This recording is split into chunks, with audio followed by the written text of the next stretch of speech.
আসসালামু আলাইকুম প্রিয় শিক্ষার্থীরা, আরেকটি নতুন ভিডিও নিয়ে তোমাদের সামনে হাজির হলাম। আমি মোহাম্মদ বিল্লাল সরকার, বর্তমানে পড়াশোনা করছি রাজশাহী বিশ্ববিদ্যালয়ে।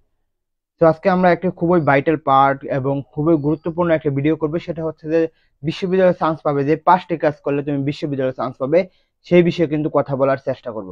আর ব্যাকগ্রাউন্ড দেখার দরকার নেই, যেহেতু বাসায় রয়েছে এই জন্য ব্যাকগ্রাউন্ডটা এরকম। রাজশাহী চলে যাব, রবিবার থেকে ইনশাল্লাহ ভালো ব্যাকগ্রাউন্ড পাবে।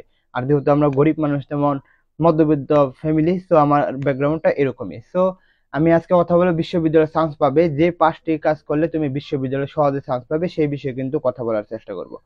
তো প্রথম যে কথাটা বলবো সেটা হলো ড্রিম অফ ইওর প্যারেন্টস, অর্থাৎ তোমার পিতামাতার স্বপ্নকে পূরণ করার জন্য হলো কিন্তু তোমাকে বিশ্ববিদ্যালয়ে চান্স পেতে হবে। তোমাকে ছোট থেকে বড় পর্যন্ত এত বড় করলো, 18 থেকে 20 বছর তোমার বয়স হয়ে গেছে, এখন তুমি এডমিশন টেস্ট দিচ্ছ। এতদিন তোমার পড়াশোনার খরচ, তোমাকে দেখাশোনার খরচ, তোমার ভালো চাওয়ার খরচ বা ভালো দিক দিয়ে তোমার করার খরচগুলো কিন্তু তোমার এই পিতামাতা দিয়েছে। সো সেই হিসাবে কিন্তু তোমার পিতামাতার স্বপ্নগুলোকে কিন্তু তোমাকে অবশ্যই অবশ্যই পূরণ করা দরকার। So dream of your parents, অর্থাৎ তোমার পিতামাতার জন্য হলেও কিন্তু তোমাকে বিশ্ববিদ্যালয়ে চান্স পাওয়া অবশ্যই অবশ্যই জরুরি। হ্যাঁ, 2 নাম্বার যেটা যেটা বিষয় বলবো, এর আগে অবশ্যই আবারও বলবো, চ্যানেলটি সাবস্ক্রাইব করে পাশে থাকবে। আমরা কিন্তু ফ্রি পরীক্ষা নিব, যে তোমাদের ফেসবুক পেজটা থাকবে আমাদের কমেন্ট বক্সে, সেখানে গিয়ে যুক্ত হয়ে যাবে। যেটা কথা বলে সেটা হচ্ছে ড্রিম। তোমার পিতামাতার ড্রিমের সাথে সাথে তোমারও কিন্তু একটা ড্রিম আছে। যখন তুমি কলেজে পড়েছো, তখন কিন্তু অবশ্যই তোমাদের শিক্ষকরা বা তোমাদের এলাকার যে বড় ভাইয়েরা কিন্তু বিশ্ববিদ্যালয়ে চান্স পেয়েছে, তাদের কাছ থেকে কিন্তু তোমরা ইন্সপিরেশন হয়েছে বা অনুপ্রেরণা পাইছে। তো তখনও কিন্তু তোমার অনেক কিছু কাজ করছে, তো তখনও কিন্তু তোমার একটা ড্রিম ছিল। তো এখন যে এডমিশন টেস্টটা দিচ্ছে, এখন কিন্তু তোমার অবশ্যই অবশ্যই একটা ড্রিম রাখতে হবে।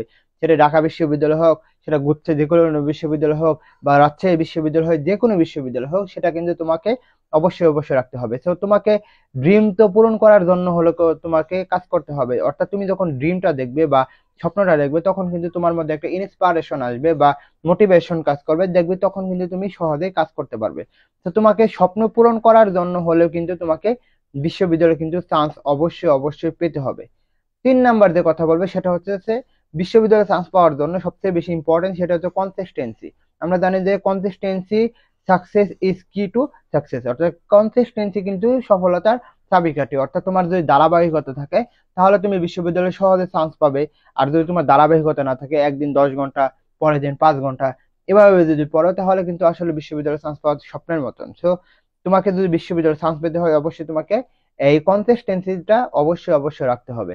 পরে যে বিষয়টা কথা বলবে সেটা হচ্ছে ডেইলি এক্সাম তোমাকে দিতে হবে। এক্সামটা কিরকম? ডেইলি এক্সামটা হচ্ছে সেই বিষয়, সেটা হচ্ছে যে তুমি আজকে যে পড়াটা পড়লে, সেই পড়ার উপরে কিন্তু একটা পরীক্ষা দেবে, সেটাকে বলা হয় ডেইলি এক্সাম। অর্থাৎ তুমি রাত 10টা পর্যন্ত যেগুলো পড়লে, সেগুলোর উপরে তুমি একটা পরীক্ষা দিয়ে দিবে, বা তোমার যে বইটা আছে তুমি এক সাইডে ঘুরে সেই সাইডের প্রশ্নগুলো দেখবে এবং আনসার করবে, একটা একটা দেখবে মিলিয়ে নিবে। হ্যাঁ, পরে যেটা হচ্ছে সেটা হচ্ছে অবশ্যই তুমি যদি মুসলিম ধর্মের হও, অবশ্যই তোমাকে টাইম মতন কিন্তু নামাজটা পড়তে হবে। অর্থাৎ তুমি যে টাইম মতো নামাজটা পড়ে, দেখা হলে তোমার কিন্তু রেগুলারিটি মেনটেন থাকবে। বা অন্য ধর্মের যারা রয়েছে, তাদের প্রার্থনা যদি টাইম মতো করে, তাহলে কিন্তু তাদেরও কিন্তু এই পড়ালেখার যে যে বিরক্তিকর একটা বিষয়টা, সেটা কিন্তু আসবে না। তো আশা করি এই 4-5টা বিষয় যদি তোমরা মাথায় রাখতে পারো, তাহলে কিন্তু তোমাকে বিশ্ববিদ্যালয়ের চান্স পাওয়া তোমার সময়ের ব্যাপার। তো আশা করি তোমাদের বোঝাতে পারছি। অবশ্যই চ্যানেলটি সাবস্ক্রাইব করে পাশে থাকবে।